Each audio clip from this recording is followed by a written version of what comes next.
काय झालं, काय झालं बरं? एकदा आपल्या देशामध्ये ना 3 राजे होते. एक राजा होता दिल्लीला, त्याचं नाव होतं अकबर. दुसरा राजा होता मुंबईला, आणि तिसरा राजा होता, आणखीन एक गाव होतं, त्याचं नाव होतं कलकत्ता. बरं का? तर दोन्ही राजांचं नाव काय? त्यांची नावं आपण ठेवू ना. नावं तुला कुठलं नाव ठेवायचं सांग. मुंबईच्या राजाचं काय नाव ठेवायचं आहे? मुंबईच्या नावात अभय नाव ठेवू आपण. आणि कलकत्त्याच्या राजाचं नाव काय ठेवू? अजय नाव ठेवू आपण. तो अजय कलकत्त्याला, अभय मुंबईला आणि अकबर दिल्लीला. बरं का? तर एकदा काय झालं, मुंबईचा जो अजय होता ना, तो दिल्लीला अकबरला भेटायला आला. दोघं मित्र होते.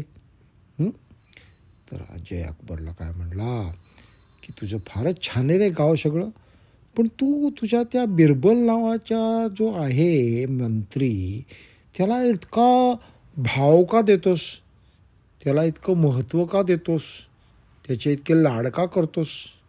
अकबर म्हणला कारण तो खूप हुशार आहे, खूप हुशार माणूस आहे तो. तो म्हणला असं काही इतकं कोणी हुशार असतं का? तो म्हणला हो खरंच तो हुशार आहे. तो म्हणला मी त्याची एक परीक्षा घेणार आहे, खरंच तो हुशार आहे का, असं तो अजय राजा म्हणला. बरं का? तो म्हणला तो काहीही करू शकतो, असं अकबरने सांगितलं. म्हणजे आपला जीव पण वाचवू शकतो? तो म्हणला हो. तो म्हणला ठीक आहे, मी त्याची परीक्षा करतो, तू असं कर. त्याला एक त्यांनी सांगितलं. बरं का? दुसऱ्या दिवशी अकबरने बिरबलला बोलवलं. बिरबलला म्हणला माझं एक काम आहे महत्त्वाचं. बिरबल म्हणला काय काम आहे सांगा, मी करतो. म्हटला एक बॉक्स आहे, डबा आहे एक, तो डबा घेऊन कलकत्त्याच्या राजाला जाऊन द्यायचा आहे. कलकत्ता खूप लांब आहे दिल्लीपासून. तू स्वतः जा कलकत्त्याच्या राजाकडे, अभयकडे, आणि त्याला ते डबा दे. बिरबल म्हटला एवढ्याशा कामासाठी मला का सांगतायत जायला? तो नाही खूप महत्त्वाचं काम आहे, तुलाच जायला पाहिजे. बिरबल म्हटला बरं. तो डबा होता ना, तो बंद केलेला डबा बिरबलकडे दिला. डबा घेऊन तो घोड्यावर निघाला कलकत्त्याला अभयराजाकडे जायला. तर मागोमागे हे दोघं पण निघाले, अकबर आणि अजय राजा. दोघं जण त्याच्या मागोमाग जायला लागले. बरं का? बिरबलला माहीत नाही मागून येत आहेत म्हणून, आणि त्यांनी वेश बदलला आपला. मग तो गेला त्या राजाच्या दरबारात, अभयराजाच्या कलकत्त्याच्या, आणि त्याला म्हटलं माझे राजे आहेत अकबर दिल्लीचे, त्यांनी मला तुमच्याकडे पाठवलं आहे आणि मला हा डबा तुम्हाला द्यायला सांगितलं आहे. हो का, या बसा. तुम्ही किती दिवस राहणार इकडे आमच्याकडे? मी तुमची सोय करतो राहण्याची, तुम्ही इतक्या लांबून आला आहेत. तो म्हटला मी किती दिवस तुमच्याकडे राहणार हे तुम्ही डबा उघडल्यानंतर ठरेल की त्याच्यात काय आहे हे बघितल्यावर. म्हटलं असं? मग मी लगेच उघडून बघतो.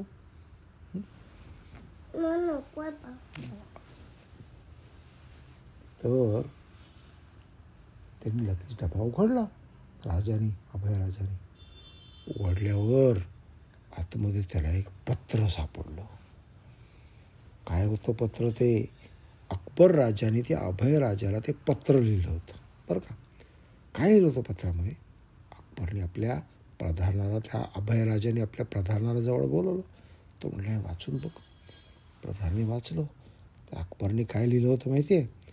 जो माणूस तुमच्याकडे हे पत्र घेऊन येईल त्याला फाशीची शिक्षा देऊन टाका आणि मारून टाका. तो बघायला लागला बिरबलकडे की आता हाच माणूस घेऊन आलाय माझ्याकडे पत्र हे. तेव्हा अकबरने काय हुकूम दिलाय? त्या माणसाला फाशीवर चढवा आणि मारून टाका. तो म्हटला बिरबलला, 2 माणसाला शिपायाला म्हटला पकडा रे त्याला. बिरबलला कळेच ना मला कशाला पकडतायत. बरं का? 2 माणसं 2 बाजूला त्याला पकडून धरले. तो अभयराजा म्हटला आहे बघा बिरबल, मला तुमच्या राजाने काय लिहिलं आहे माहिती आहे की तुम्हाला पकडून तुरुंगात टाका आणि एक योग्य दिवशी फाशीची शिक्षा देऊन मारून टाका. बिरबलला कळे ना, अकबर मला असं का करेल बरं, मारून टाकायला का सांगेल बरं या राजाला. तो काही बोलू शकला नाही. त्याला पाठवून दिलं तुरुंगामध्ये. तुरुंगात बिरबल विचार करायला लागला, तर ह्याच्यातून कसं बाहेर पडायचं. तर मागोमाग अकबर आणि अजय राजा आले होते लपून छपून वेश बदलून. दुसऱ्या दिवशी ते पण दरबारात येऊन उभे राहिले. त्या अभयराजाने बिरबलला बोलवलं तुरुंगातून. तो आला. तर म्हटलं, हे बघा, आता मी ठरवलं आहे की उद्या सकाळी तुम्हाला फाशीची शिक्षा देऊन मारून टाकायचं. अकबर आणि तो अजय राजा दोघं ऐकत होते बरं का, वेश बदलून. तर बिरबल काय म्हणतो बघायचं. हुशारीची परीक्षा घ्यायची होती ना त्याला, त्याची बिरबलची. बिरबल म्हटला, काही प्रॉब्लेम नाही, आज पण मला फाशी दिली तरी चालेल. तो अभयराजा ऐकतच बसला. एका माणसाला मी फाशीची शिक्षा सांगतोय, त्याला मारून टाकतोय उद्याला. तो म्हणतो, उद्या कशाला, आजच मारून टाका. तो म्हणतो, आजच मारून टाका, तुम्हाला एवढी घाई काय आहे मारायची. तो म्हणलं, असं आहे की तुम्हाला एक सिक्रेट सांगतो. काय सिक्रेट सांगतो. 6 महिन्यापूर्वी माझ्याकडे एक ज्योतिषी आला होता. त्या ज्योतिषाला पुढे काय काय काय काय होणार आहे सगळं दिसतं बरं का. त्याने मला सांगितलं आहे की तुम्हाला असं असं होणार आहे, आणि तो अभयराजा कलकत्त्याचा जो आहे तो तुम्हाला फाशी देणार आहे. पण गंमत अशी आहे की फाशी देऊन तुम्ही मेलात ना, परत जन्माला येणार. जन्माला आल्यावर त्या अभयराजाच्या सिंहासनावर तुम्हीच राजे होणार आहात.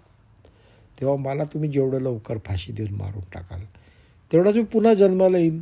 पुन्हा जन्माला आलो की तुमच्याच सिंहासनावर बसणार आहे मी, तुम्हाला काढून तिकडून. ते ऐकून अभयराजाचं घाबरगुंडीच उडाली. तो म्हटला, अरे याला जर मी मारलं तर हा पुन्हा जन्माला येणार आणि माझ्या जागेवर बसणार, आणि मग माझं काय होणार. तो घाबरला.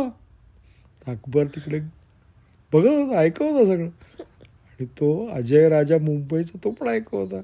तरी अजय राजाला असा हात केला, म्हणलं, सांगितलं होतं तुला बिरबल कसा हुशार आहे ते. तो कलकत्त्याचा अभयराजा म्हणला बिरबलला, अरे बाप रे, मनात म्हटलं, नको रे बाबा, तुला मी देतो सोडून, तू जा अकबरकडे आणि अकबरला सांग फाशी दे म्हणून, बरं का. असं करून बिरबलला 4 शिपायांच्या बरोबर गावाच्या बाहेर घोडागाडी देऊन सोडून दिलं.